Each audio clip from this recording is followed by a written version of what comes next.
You ever have one of those moments where everything just completely falls apart? One tiny thing goes wrong and suddenly it's like a complete catastrophe. Well, there's actually a piece of ancient wisdom that maps out exactly how this happens. It's like an anatomy of a spiritual downfall that all kicks off from one single emotion. So let's dive in and break down how it works. And this is the core idea, and it's pretty dramatic when you think about it. A single, uncontrolled spark of emotion can start a chain reaction that just unravels everything: our memory, our intelligence, and yeah, ultimately, our entire life. It's a really powerful warning about the hidden mechanics of our own minds. All right, so here's our game plan for this explainer. We're going to start with the domino effect of anger, then we'll look at the four-step collapse it causes. After that, we'll explore two very different ways of seeing the world, talk about the art of spiritualizing, and wrap up with a really important question: what is your support? So let's jump right into that domino effect. The source we're looking at is a verse that's basically an ancient warning label for your mind. It shows how one single negative impulse can spiral into a total disaster if we don't really get the process. And there it is, the core diagnosis. It lays out a super precise and honestly kind of terrifying sequence of events. Just notice that flow. Anger leads to delusion. Delusion messes with our memory. A messed up memory destroys our intelligence. And from there, you get the final fall. It's literally a psychological blueprint for self-destruction. So the really crucial thing here is how this one spark, anger, can become a raging inferno. And the verse doesn't just say anger is bad. No, it details a very specific four-step psychological collapse. Let's really break this down. Okay, check out this chain of events. It's fascinating, right? First, anger clouds your judgment. Boom, you're in a state of delusion. In that state, you can't really access your memory, right? You forget who you are, what you've learned, what you even stand for. Once your memory's all scrambled, your intelligence, your ability to make good calls is just gone. And from that point, the downfall is pretty much inevitable. And what's really cool is how precise the original language is. The text uses this word sammohaḥ to describe this state of delusion. It actually translates to perfect illusion. So we're not just talking about being a little confused. This is a state where your entire perception of reality gets warped. You might see a friend as an enemy or a really bad choice as a great idea. And here we are at the point of no return, buddhi-nāśo, or the loss of intelligence. Now, this isn't about your IQ or book smarts. Buddhi here is talking about your discernment, your moral compass, that ability to choose what's actually good for you in the long run. And when that's gone, well, you're basically flying blind, headed straight for a crash.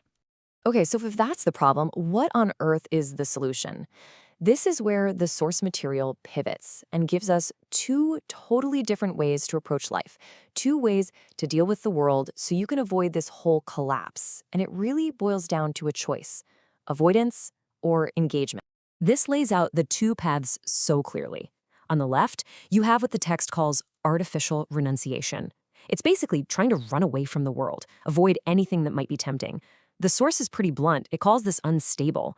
But on the right, you've got conscious engagement. This isn't about running away. It's about knowing how to use everything in your life in connection with a higher purpose. And according to the source, that's the approach that spiritualizes everything and stops the downfall. And this is a huge warning about that avoidance path. The source says that you could climb to the absolute highest point of spiritual realization, but you can still fall right back down if your foundation is weak, if it's all built on just avoiding things instead of engaging properly. Why? Because you're lacking a solid support system. Now, I get it. This idea of conscious engagement might sound a little abstract, you know? But luckily, the source gives us a wonderful, super practical, everyday example to make it crystal clear. It's all about what the text calls the art of spiritualizing. Let's just take the simple act of eating. Someone on that avoidance path might try to avoid any nice food, seeing it as some kind of material trap. But the person practicing engagement, they understand that the divine, or Krishna in this particular tradition, is the ultimate enjoyer. So they offer the food with devotion first, and then they eat the remnants, which are called prasadam. You see? The food is exactly the same, but it's been totally transformed, spiritualized. And just because of that simple shift in consciousness, there's no more danger of a downfall. And this brings us right to the core message of this whole thing. It isn't just about willpower alone. It's all about the foundation you've built your life on. It all comes down to this one simple question: what is your support? And this is really the key insight, the main takeaway. Trying to build a fortress against the world, trying to hide from everything, at the end of the day, it's a fragile strategy.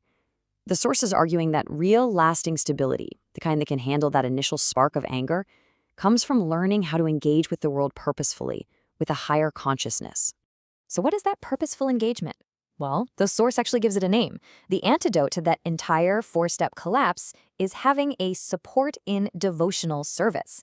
This is what's presented as the essential, stabilizing force that makes conscious engagement possible, and, well, it prevents those dominoes from ever even starting to fall.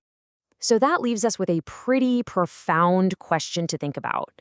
This ancient text is making a really bold claim that without a very specific kind of support, we're all vulnerable to this internal collapse. So the question becomes personal, right? What serves as the ultimate, unshakable support in your own life? What keeps you stable when things get rough?